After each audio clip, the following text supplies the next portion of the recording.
Hi mga sis! Welcome back to my channel. It's me, Jen, again! And for today's video, dalawang brand ang i-review natin dito. Yes, dalawa na. Isahan na lang to since, grabe, niraratrat nyo talaga ako sa review ng Happy Skin na skin tint na bago yung blurring daw. And then, niraratrat nyo din ako dun sa Airy Matte Tint ng BLK. So, ayun na mga sis. Bumili na ang sis nyo sa mismong store para mas mapabilis. Kasi nga, again, hindi nila tayo pinadalan. So, kailangan natin bumili para ma-review para sa inyo. Okay? Kaya love ko kayo mga sase. Diba? Bumibili ako. Bumibili ako. Anyways, if interested kayo sa products na to, then just keep on watching.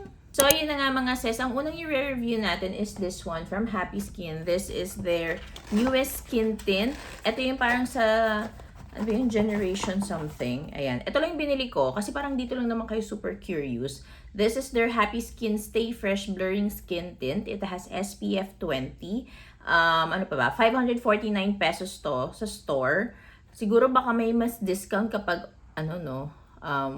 Lazada or Shopee or TikTok. Pero hindi ko pa na-check yun. But anyways, sa store, 549 pesos siya. And they call this Generation Happy Skin. Ano pa ba? Yun lang. Naka-plastic lang siya na ganyan. Tapos, kwento ko lang mga sis, nung bumili ako, nakakaloka kasi parang nagtitipid ata sila ng paper bag mga sis. Kasi di ba syempre isa lang yung binili ko. Then tinanong ako nung cashier na, ma'am lalagay, alam mo yung pwede naman, di ba kapag mga sa 7-Eleven, may nagtatanong na, ma'am, ipi-paper bag pa po? Parang ganon, di ba okay yung mga ganong tanong? Kasi syempre, di ba baka naman ayaw ko magpa-paper bag.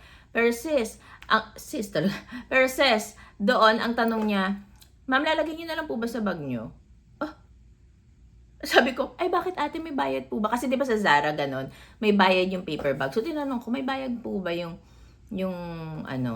paper bag nyo? Ay wala po. Wala pala ko. Sige po pakilagyan na lang ng sa paper bag. Di ba? Kasi wala naman palang bayad. Bakit naman ayaw nyo pang ilagay? Porket ba isa lang yung binili ko? Kakaloka. Anyways, experience ko lang naman yun mga sis na as a consumer na bumili sa store mismo. So, ayun, baka naman kala lang ni ate na ayaw ko magdala ng paper bag. Siguro ganun. Tapos sabi niya, lagyan mo na lang kasi ma'am sa bag mo. Baka bet mo ganun. Baka ganun, no? Okay mga sis, so nag-chok-chok lang ako. Then, ganito yung itsura niya, mga sis. Parang may cup siya. Ayan, may cup siya. Ganyan. May cup siya. Ayan yung ganito. May pang cover siya. Pero ang napansin ko dun sa store mismo, yung lahat ng pang swatch nila na ganito, medyo messy pa rin yung ditong part. Siguro kailangan pagkatapos mo siyang gamitin, yung extra dito, pupunasan mo dapat talaga kung hindi magiging messy siya. But anyways, ganito yung shade ni Light. Okay? Parang feeling ko sakto lang siya sa akin. And napansin ko yung pinaka-lightest shade nila, sabi ni ate, yun na daw talaga yun. Yung pinaka-una, doon sa swatches na pinakita ko dito. Yun na yung lightest talaga. And parang sabi ko, parang hindi siya light. Parang ito yung pinaka-light eh. Si Light. Pero may pang fair pa daw talaga. Okay, so wala akong primer or anything. Di din ako mag-spot conceal or magko-color correct. Yan talaga yung skin ko ngayon. So let's try it na dito sa side na to. This is for TikTok. This is for YouTube, then this one is for TikTok na lang.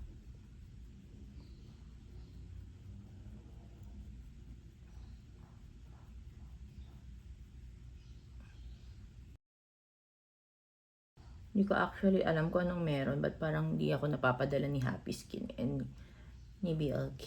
Baka na traffic lang ata yung delivery, charot. Pero anyways, yan talagang buhay. So, kailangan natin bumili para i-review for you mga sis. So, ganyan siya mga sis. Very naman siya. Madali lang siyang ma-blend. May blurring ba? May blurring ba? Parang normal na skin tint lang siya. Wala pa akong ma-feel na blurring. Parang normal lang naman siya. Ano makikita niya? Hindi ko mapansin yung blurring effect niya. Parang normal lang siya sa akin na skin tint. And very lightweight siya. Okay lang sa akin tong gantong shade. Pero in fairness, ayan. Nagawa naman niya yung job niya. 'Di ba? Na ito yung wala eh. So na even out niya yung skin ko dito sa side na to. And mas mukhang fresh din talaga yung ditong side, diba? And wala siyang lagkit. Hindi siya malagkit. And hindi siya yung parang, hindi naman matte yung finish niya. Very skin-like siya. Very fresh. Ayan. So, babalikan ko kayo pag ditong side na. So, ayan siya mga sis, pag buong face mo na. Mas ma-appreciate mo yung blurring effect niya pag buong face mo na yung nalagyan mo nung skin tint. Ngayon, mas ramdam ko and kitang-kita yung blurring effect niya. I like it. Very skin-like lang siya. Parang ang fresh lang nung balat ko. Hindi siya yung mukhang, alam mo yun, makeup na makeup talaga. Parang pwede mo maloko yung kasama mo na, ay, no makeup to. Ganon.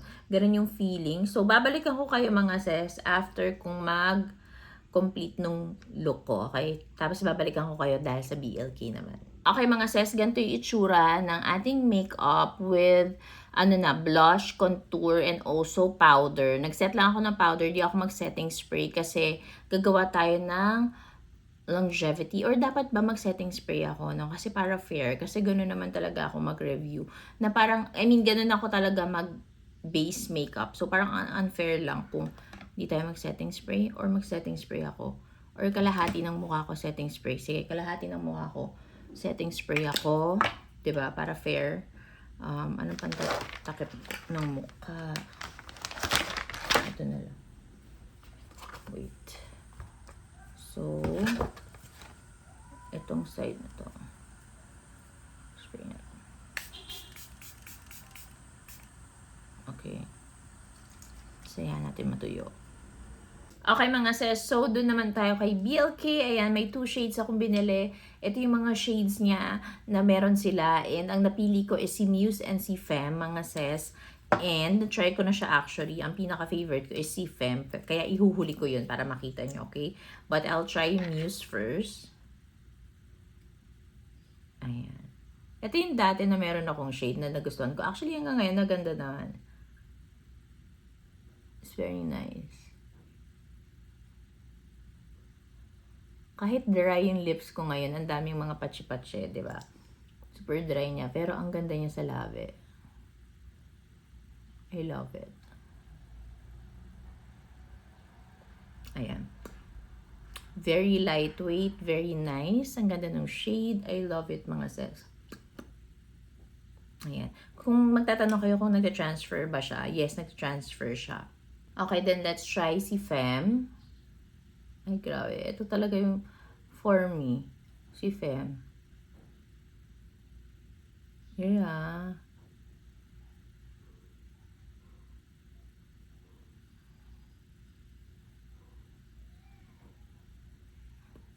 Parang feeling ko meant to be kami ni Femme.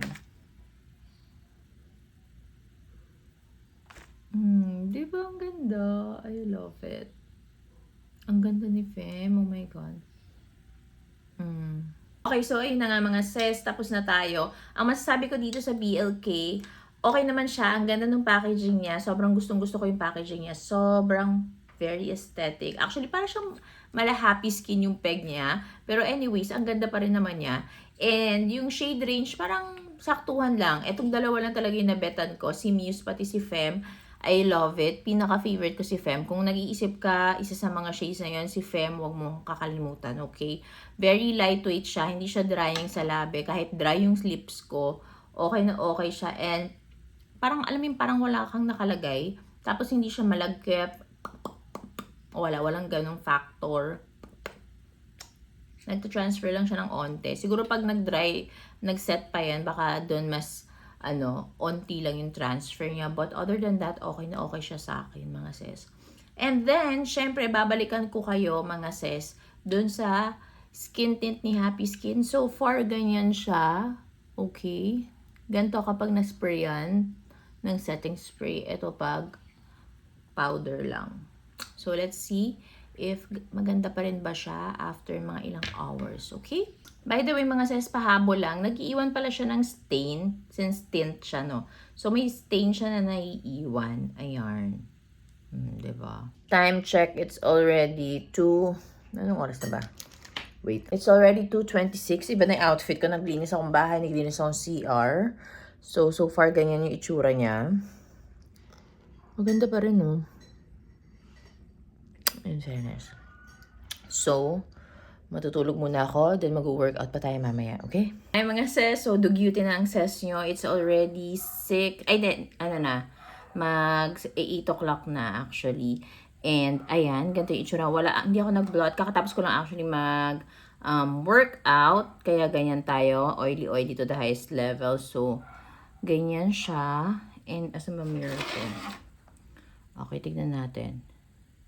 So, parehas na siyang naging oily. Siyempre kasi nag-workout na. Tapos, okay pa siya sa lahat actually eh. Dun sa walang setting spray, medyo onti na lang yung skin tint dito. Pero dito sa naka-setting spray, meron pa, makikita mo. Pati yung blush and everything. Pero yung base, okay pa dito. Dito, okay pa rin naman siya. Ayan siya. O, diba? Keri boom. Tapos, pag tinisyo natin yung isang side, ipa-blot natin. Diba?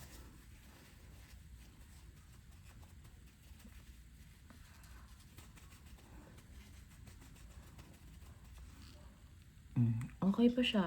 Very carry boom boom pa naman, 'di ba? So overall, ang rate ko dun sa skin tint is 9/10. Super nice niya. 9/10 kasi sayang, sana mas gandahan pa nila yung shade range kasi very orangey talaga yung iba pang shade. Ito lang ata yung medyo okay yung shade, buti na lang sakto sa kulay ko.